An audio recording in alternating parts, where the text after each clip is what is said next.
आजकल medical science discover कर रहा है कि माइंड और बॉडी का कनेक्शन है। 50 साल पहले अगर डॉक्टर को कहते कि माइंड और बॉडी का कनेक्शन है, वो कहता क्या अनसाइंटिफिक बात करते। किंतु ये ज्ञान हमारे शास्त्रों में हजारों साल से चला आ रहा। तो यदि हम पूर्ण रूपेण स्वस्थ होना चाहें, मात्र गोली खाने से नहीं होगा।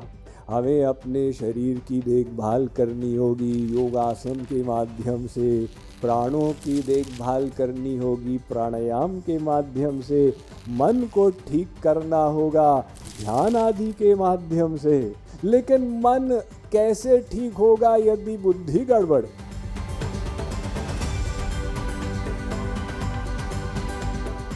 सोच को बदलने से कितना बड़ा परिवर्तन आ जाता। सबसे पहला लाभ तो ये होगा कि आपको स्वास्थ्य लाभ हो जाएगा। आपका स्वास्थ्य लाभ मात्र सोचने से, हाँ, यही विचित्र बात। आजकल मेडिकल साइंस डिस्कवर कर रहा है कि माइंड और बॉडी का कनेक्शन है। 50 साल पहले अगर डॉक्टर को कहते कि माइंड और बॉडी का कनेक्शन है, वो कहता क्या अनसाइंटिफिक बात करते। किंतु अब तो हार्वर्ड मेडिकल स्कूल में माइंड बॉडी डिपार्टमेंट खुला हुआ और बड़ी बड़ी किताबें लोगों ने लिखी हुई। हमने MD एंडरसन, जो विश्व का नंबर 1 कैंसर हॉस्पिटल, वहाँ पर लेक्चर दिया इस थीम पर, good health through spirituality, yoga and meditation.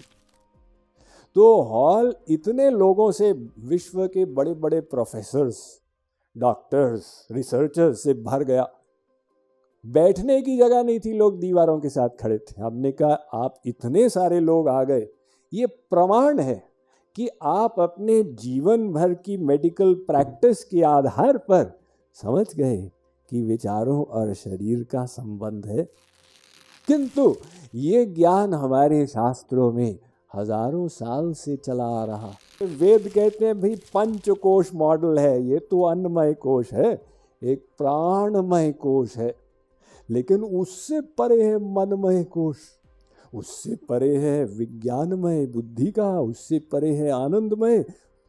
जब मन में विचार विकृत हो जाते हैं तो उसके परिणाम स्वरूप वो मनमय कोश की विकृति प्राणमय कोश को डिस्टर्ब कर देती।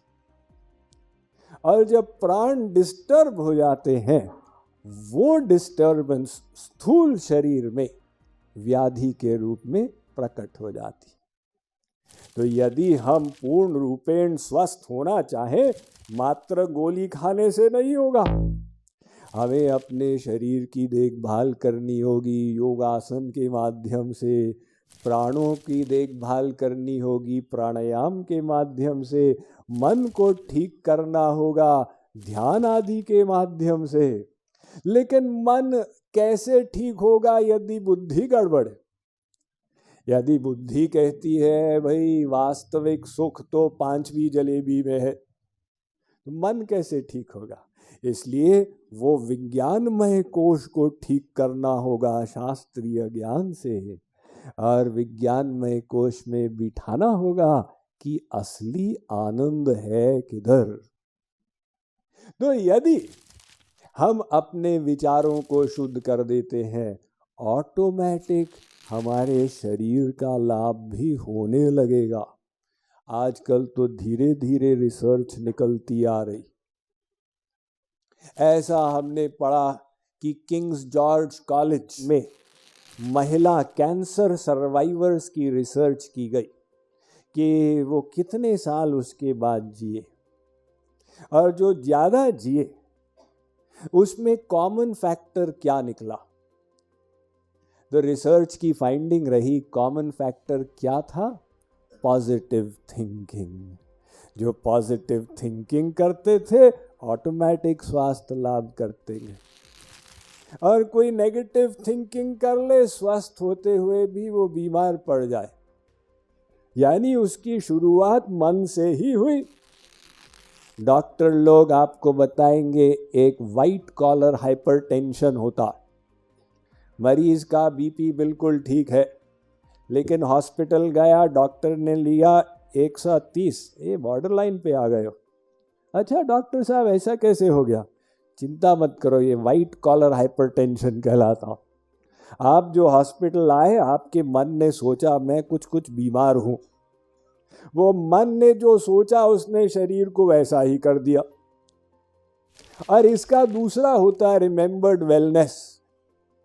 व्यक्ति को गले में खारिश हो रही है, वो डॉक्टर से मिलने गया, डॉक्टर ने कहा गला खोल के दिखाओ, गला खोल के देखा, वो ठीक है।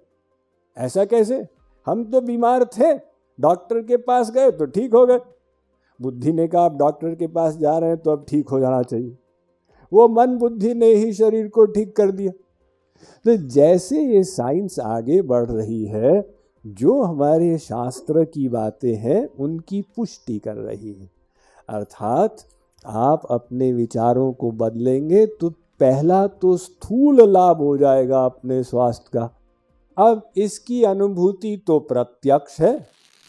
जब दुख का विचार आता है तो चेहरे पर वो दुख झलक जाता। इसलिए आप अपने मित्र से कहते हो भाई क्या बात है, क्यों दुखी नजर आ रहे?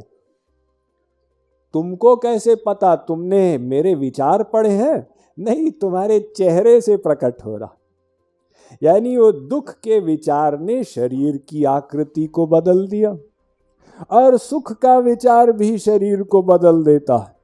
यानी विचारों से हम हृदय की धड़कन को बढ़ा सकते हैं, घटा सकते हैं, बीपी को बढ़ा सकते हैं, घटा सकते हैं। इतना प्रत्यक्ष हमारे सामने विचारों का प्रभाव है ही। इतना ही नहीं, हमारे शास्त्रों ने कहा सुख दुख की अनुभूति वस्तुओं से, संसार से नहीं, विचारों से होती।